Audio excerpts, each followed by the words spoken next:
Ito guys na iPhone 12 Pro. Ayun, binuksan ko na siya, napalitan siya ng LCD dati. Ang problem niya guys is namamatay siya, din ayaw na rin po mag-touch.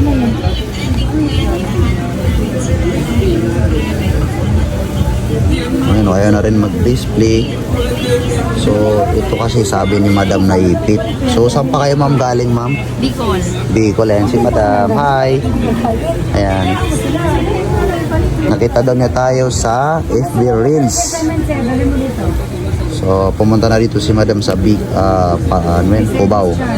Galing Bicol to Cubao.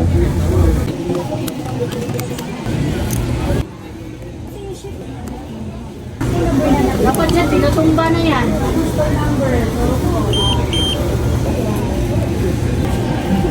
Nga guys, okay na po yung cellphone ni Madam.